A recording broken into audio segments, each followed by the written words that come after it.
সবাইকে স্বাগত জানাই জার্নাল পর্যালোচনায়, সঙ্গে আছে সৈয়দ ইশতিয়াক রেজা। আজ কথা বলবো বাংলাদেশ মার্কিন বাণিজ্য চুক্তি নিয়ে, যা নিয়ে ইতিমধ্যে অনেক কথা হয়েছে, কিন্তু কেন জানে মনে হচ্ছে যে ভেতরের অনেক গল্প অজানা রয়ে গেছে। এবং এই যে যুক্তরাষ্ট্রের সাথে সম্পাদিত চুক্তি, এটা নিয়ে একটু একটু করে আসলে কথা বলা শুরু হয়েছে। পুরোপুরি যে বলা হচ্ছে তা কিন্তু নয়। এমনকি খোদ অধ্যাপক ইউনূসের যারা ঘনিষ্ঠ ভাবে পরিচিত, তারাও কিন্তু বলতে শুরু করেছেন। আমরা এর মধ্যেই দেখেছি ডক্টর দেবপ্রিয় ভট্টাচার্য কথা বলেছেন, অধ্যাপক আনু মোহাম্মদ সাংঘাতিকভাবে সমালোচনা করছেন এমনকি ডানপন্থী অনেকেই, যারা ইউনূস সরকারের আশীর্বাদ পুষ্ট ছিল। প্রশ্ন হলো, কেন 12ই ফেব্রুয়ারির নির্বাচনের মাত্র 72 ঘন্টা আগে তড়িঘড়ি করে, কাউকে না জানিয়ে, চুক্তির বিস্তারিত দেশবাসীর কাছে প্রকাশ না করে এমন একটা চুক্তি করে ফেললেন অধ্যাপক ইউনূস এবং তার সহকর্মীরা? এই চুক্তি করার একমাত্র এখতিয়ার নির্বাচিত সরকারের, অথচ বর্তমান তারেক রহমানের ঘাড়ে নির্বাচনে ঠিক আগে আগে এটি চাপিয়ে দিয়ে গেলেন ডক্টর মোহাম্মদ ইউনূস। চুক্তির বিস্তারিত আমরা আলোচনা করব, কিন্তু তার আগে দেখে নেই এই চুক্তির ফলে এখন কি কি অ্যাকশনে যেতে হচ্ছে বাংলাদেশকে। আমেরিকা থেকে 14টা বোয়িং উড়োজাহাজ কিনবে, যা একসময় ফ্রান্সের কাছ থেকে কেনা হতো এয়ারবাস, সেটা আর কেনা যাবে না। 15 বছরে 1500 কোটি ডলারের তেল কিনতে হবে, প্রতি বছর 350 কোটি ডলারের পণ্য কিনতে হবে। আপনি একবার ভাবুন, 1500 কোটি ডলার বাংলা টাকায় কত দাঁড়াতে পারে, চিন্তারও বাইরে। কিন্তু সারা জীবন আমরা দেখে এসেছি বাংলাদেশ পাম তেল কিনেছে মালয়েশিয়া থেকে, ইন্দোনেশিয়া থেকে, এশীয় অঞ্চলের দুটি দেশ এবং পৃথিবীর সবচেয়ে বড় উৎপাদক দেশ, তাদের কাছ থেকে পাম তেল আনা হয়েছে। এখন আনতে হবে আমেরিকা থেকে, এবং আনা শুরু হয়েছে। সারা জীবন বাংলাদেশ সয়াবিন অয়েল কিনেছে ব্রাজিল থেকে, আর্জেন্টিনা থেকে, এবং তুলনামূলকভাবে বিশ্ববাজারে কম দাম বিধায়, এবং কোম্পানিগুলো অভ্যস্ত সেখান থেকে আনার ব্যাপারে। কিন্তু এখন আনতে হবে আমেরিকা থেকে এবং বেশি দামে। একই কথা প্রযোজ্য গম কিংবা তুলার ক্ষেত্রেও। প্রতিরক্ষা সরঞ্জাম, বাংলাদেশ ঐতিহাসিকভাবে চীনের সাথে একটা প্রতিরক্ষা চুক্তিতে আছে। প্রতিরক্ষা সরঞ্জাম কিনে একটা অভ্যস্ততা দাঁড়িয়ে গেছে। একটা চীনা যন্ত্রপাতির বলতে গেলে কৌশল রপ্ত করেছে বাংলাদেশের সেনাবাহিনী, বিমান বাহিনীরা। এখন বলা হচ্ছে সেগুলো আমেরিকা থেকে বাড়াতে হবে।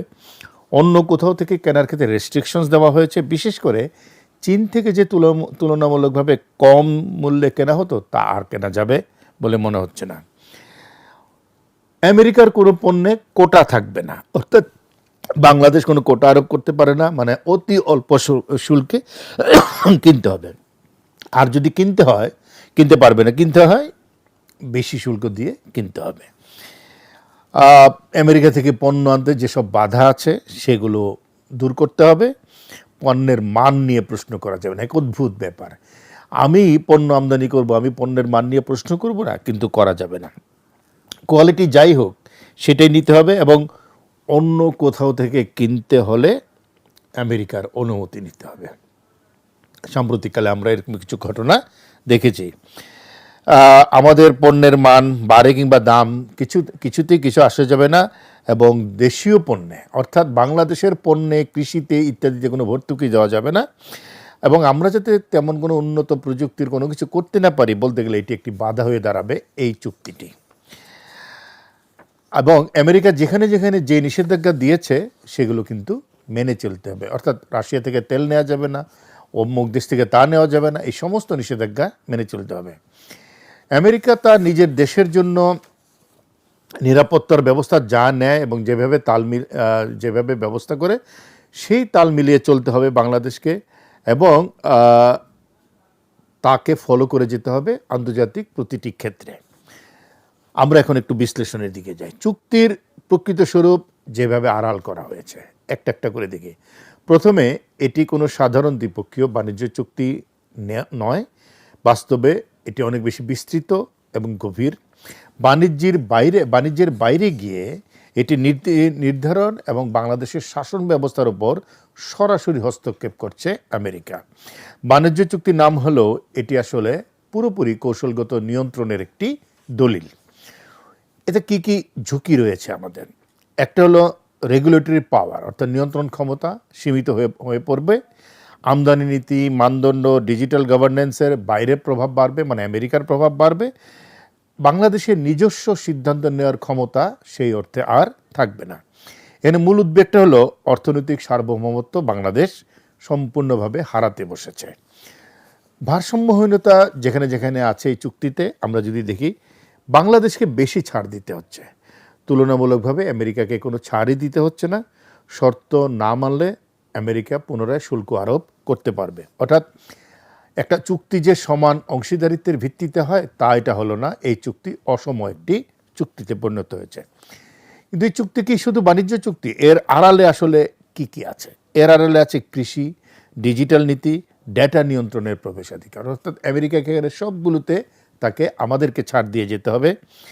আমাদের যে লাইসেন্সিং পাওয়ার আছে, ক্ষমতা আছে, তার উপরে নিয়ন্ত্রণ।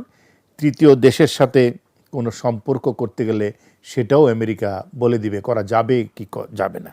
শুধু বাণিজ্য নয়, বলতে গেলে পুরো ভূরাজনৈতিক সুবিধাই আমেরিকাকে দেওয়া হলো এটার মাধ্যমে। এটা ইমপ্লিমেন্ট হবে কী করবে, অর্থাৎ প্রয়োগের দিকটা যদি আমরা একটু দেখি, যুক্তরাষ্ট্র নিজেই নির্ধারণ করতে পারবে বাংলাদেশের চুক্তি মানছে কিনা। অর্থাৎ বাংলাদেশ যদি কোথাও কোনো ভুল করে থাকে সেটা বাংলাদেশ ঠিক করবে না। আমেরিকা যদি কোনো ভুল করে থাকে আমেরিকা ঠিক করবে, বাংলাদেশের ভুলটাও আমেরিকা ঠিক করবে। অর্থাৎ বিচার যাই হোক, তালগাছ আমারের মতন, বাংলা প্রবাদের মতন যা কিছু আমরা করি না কেন, বিচারের একমাত্র এখতিয়ার কিন্তু আরবিট্রেশন যেটাকে বলে, তার একমাত্র এখতিয়ার আমেরিকার। অসন্তুষ্ট হলে শুল্ক বা চাপ প্রয়োগ করতে পারে। বাংলাদেশের প্রতিরোধ ক্ষমতা দুর্বল হয়ে পড়বে। বলা যায় সবসময় একটা চাপের মধ্যে থাকবে বাংলাদেশ। দেখেন এখন একটা অর্থনৈতিক সংকট চলছে আমাদের, বিশ্ব জ্বালানি পরিস্থিতি সহ নানা কারণে, অথচ বাংলাদেশকে বোয়িং কিনতে হচ্ছে বেশি দামে, এবং এটা এখন প্রয়োজন আছে বলে বাংলাদেশ মনে করছে না, কিন্তু চুক্তির আওতায় সেটা কিনতে হচ্ছে। বেশি দামে তেল আমদানি করতে হচ্ছে, তুলা নিতে হচ্ছে। কৌশলগত স্বার্থে বাংলাদেশকে যেভাবে বাধ্য করবে আমরা যদি দেখি, মার্কিন নিষেধাজ্ঞা নীতির সাথে বাংলাদেশকে সামঞ্জস্য করতে হবে। বাংলাদেশকে এখন মেনে চলতে হবে আমেরিকা কাকে নিষেধাজ্ঞা দিল, অথচ এখানে বাংলাদেশের কোনো পার্টি নেই। পৃথিবীর কোথায় কোথায় আমেরিকার ইন্টারেস্ট আছে, সেখানে আমেরিকা কাউকে যদি নিষেধাজ্ঞা দেয়, তার সাথে যদি বাংলাদেশের কোনো বাণিজ্য সম্পর্ক থাকে, তাহলে বাংলাদেশকে মেনে চলতে হবে। এটা কোনো একটা স্বাধীন দেশের চুক্তি হতে পারে না। তৃতীয় দেশের বিরুদ্ধে অবস্থান নিতে হতে পারে, অর্থাৎ প্রয়োজন নেই কিন্তু বাংলাদেশকে অবস্থান নিতে হবে কোনো একটা দেশের বিরুদ্ধে। নিজের স্বার্থের চেয়ে মার্কিন স্বার্থ বেশি বিবেচনা করতে হবে। অর্থাৎ সরাসরি বাংলাদেশের পররাষ্ট্র নীতি এখন মার্কিন পররাষ্ট্র দপ্তরের নিয়ন্ত্রণে চলে গেল। বাংলাদেশ স্বাধীন পররাষ্ট্রনীতি আর থাকলো না। রপ্তানি নিয়ন্ত্রণ এবং প্রযুক্তি খাতে কী কী নিয়ন্ত্রণ আসছে আমরা যদি দেখি, বাংলাদেশকে মার্কিন রপ্তানি নীতি অনুসরণ করতে হবে। অর্থাৎ আমেরিকার এক্সপোর্ট পলিসি বাংলাদেশের এক্সপোর্ট পলিসি, বাংলাদেশের নিজস্ব কোনো এক্সপোর্ট পলিসি নেই, রপ্তানি নীতি নেই। নিজস্ব কোম্পানিগুলোর উপরও সেই নিয়ন্ত্রণ প্রয়োগ করতে হবে। বাংলাদেশে যারা এক্সপোর্টার আছে তাদেরকে আমেরিকান নীতি অনুসরণ করতে হবে, বাংলাদেশের নীতি অনুসরণ করলে চলবে না। এমনকি মার্কিন আইনের বাইরে যাওয়াও গিয়ে কোনো লেনদেন করতে পারবে না। কি অদ্ভুত একটা চুক্তি করেছে বাংলাদেশ। অর্থাৎ দেশের বাইরে পর্যন্ত প্রভাব বিস্তৃত হবে। বাংলাদেশ যদি ইউরোপে রপ্তানি করতে চায়, হংকংয়ে রপ্তানি করতে চায়, ভারতে রপ্তানি করতে চায়, আমেরিকার নীতি অনুযায়ী করতে হবে। বাংলাদেশ নিজস্ব কোনো নীতি করতে পারবে না এবং রপ্তানিকারকদেরকে সেটা মেনে চলতে হবে। ভূরাজনৈতিক যে ঝুঁকিগুলো আছে আমরা যদি দেখি, জ্বালানি আমদানির মতন গুরুত্বপূর্ণ খাতে সিদ্ধান্ত প্রভাবিত হতে পারে। তা তো আমরা দেখলামই, আমরা তেলের ক্রাইসিসে পড়েছি, জ্বালানি তেলের সংকটে পড়েছি। আমরা রাশিয়া থেকে তেল কিনতে গিয়ে আমেরিকার অনুমোদন নিতে হচ্ছে। এখন যে রূপপুর পারমাণবিক প্রকল্পটি আছে, সেখানে রাশিয়া থেকে যদি কোনো সাহায্য আনতে হয়, কোনো দ্রব্য আনতে হয়, পণ্য আনতে হয়, আমেরিকার অনুমোদন লাগবে, অন্যথায় এই বিদ্যুৎ কেন্দ্রটি বসে যাবে। ভবিষ্যতে কূটনৈতিক এবং বাণিজ্যিক স্বাধীনতা একেবারে বাংলাদেশের জন্য সীমিত হয়ে পড়বে। বাংলাদেশ আষ্টে পৃষ্ঠে বাধা হয়ে পড়ছে। অর্থাৎ বাংলাদেশ যে স্বাধীন পররাষ্ট্রনীতি আছে, যে আমরা কারো ব্লকে ঢুকবো না, বাংলাদেশের স্বাধীন পররাষ্ট্রনীতি friendship to all malice to none, অর্থাৎ সকলের সাথে বন্ধুত্ব, এটা করা যাবে না। বাংলাদেশকে আমেরিকার কথা অনুযায়ী বন্ধু ঠিক করতে হবে, আমেরিকার কথা অনুযায়ী শত্রু ঠিক করতে হবে। অথচ আমাদের পররাষ্ট্রনীতিতে হলো সকলের সাথে বন্ধুত্ব, কারোর সাথে শত্রুতা নয়, কিন্তু এখন শত্রু বানাতে হবে আমেরিকার কথা অনুযায়ী। রাজনৈতিক সময়, নির্বাচন সন্দেহজনক। আমরা যদি এই চুক্তিটার সময়টা দেখি, জাতীয় নির্বাচনের ঠিক আগে এই চুক্তিটা স্বাক্ষর করা হয়েছে।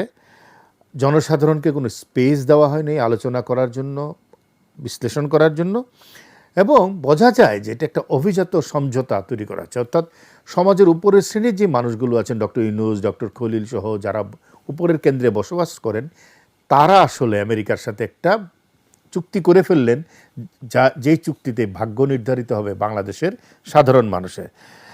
জনমতের কোনো তোয়াক্কা করা হয়নি, এবং যেটা হয় যে জবাবদিহিতার প্রশ্ন আছে, স্বচ্ছতার প্রশ্ন আছে। কারা চুক্তি অনুমোদন করেছে তা স্পষ্ট নয়। জনগণকে তথ্য দেওয়া হলো না, ভবিষ্যৎ প্রভাব সম্পর্কে কোনো আলোচনা করা হলো না, এবং যার কারণে কোনো দায়বদ্ধতা কোথাও আমরা দেখতে পাচ্ছি না।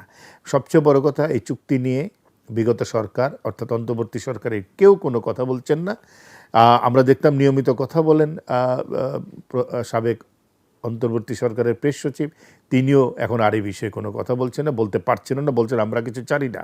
আসিফ নজরুল, এটি ক্যাবিনেটে আলোচনা হয়েছে উপদেষ্টা পরিষদে, কিন্তু তিনি বলছেন তিনি এ বিষয়ে কিছু জানতেন না। উপদেষ্টা ফরিদ আক্তার ছিলেন ইউনূসের সরকারে, তিনি বলছেন তিনি চেষ্টা করে এটি ঠেকাতে পারেননি। তাহলে বোঝা গেল গুটি কয়েক মানুষের মানে ঠিক করে ফেললো বাংলাদেশের জন্য এত বড় একটা চুক্তি, যে চুক্তি বাংলাদেশের পররাষ্ট্রনীতি, প্রতিরক্ষা নীতি, অর্থনীতি, সাধারণ সম্পর্ক সব কিছুকে নিয়ন্ত্রণ করতে যাচ্ছে। প্রশ্ন হলো বিনিময়ে বাংলাদেশ কি পাচ্ছে এবং বাংলাদেশ কি দিচ্ছে। এবং একথা বলতেই হয়, স্বল্পমেয়াদী লাভের জন্য, কিছু গুটি কয়েক মানুষের লাভের জন্য দীর্ঘমেয়াদে বাংলাদেশ এক বড় ক্ষতির মুখে পড়ল। আজকের মতো জার্নাল পর্যালোচনা এখানেই। সবাই ভালো থাকবেন।